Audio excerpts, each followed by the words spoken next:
Why do you think that is? I mean, why is that? I mean, is it just because people are lazy today or they're bored? I mean, are we just like bored, spoiled children who've just been lying in the bathtub all day, just playing with their plastic duck, and now they're just thinking, well, what can I do? Okay, yes, we're bored. We're all bored now. But has it ever occurred to you, Wally, that the process that creates this boredom that we see in the world now may very well be a self-perpetuating, unconscious form of brainwashing created by a world totalitarian government based on money, and that all of this is much more dangerous than one thinks? And it's not just a question of individual survival, Wally, but that somebody who's bored is asleep, and somebody who's asleep will not say no? See, I keep meeting these people. I mean, just a few days ago, I met this man whom I greatly admire. He's a Swedish physicist, Gustav Bjornstrand, and he told me that he no longer watches television, he doesn't read newspapers, and he doesn't read magazines. He's completely cut them out of his life because he really does feel that we're living in some kind of Orwellian nightmare now, and that everything that you hear now contributes to turning you into a robot. And when I was at Findhorn, I met this extraordinary English tree expert who had devoted his life to saving trees. Just got back from Washington, lobbying to save the redwoods. He's 84 years old, and he always travels with a backpack because he never knows where he's going to be tomorrow.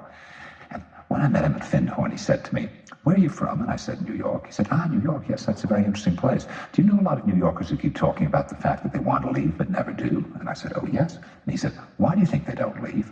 I gave him different banal theories. He said, "Oh, I don't think it's that way at all." He said, "I think that New York is the new model for the new concentration camp, where the camp has been built by the inmates themselves, and the inmates are the guards, and they have this pride in this thing they've built. They've built their own prison, and so they exist in a state of schizophrenia, where they are both guards and prisoners, and as a result, they no longer have, having been lobotomized, the capacity to leave the prison they've made, or to even see it as a prison."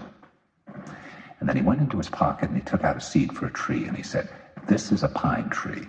He put it in my hand and he said, "Escape before it's too late." See, actually for 2 or 3 years now, Chiquita and I have had this very unpleasant feeling that we really should get out. That we really should feel like Jews in Germany in the late 30s. Get out of here. Of course, the problem is where to go, because it seems quite obvious that the whole world is going in the same direction.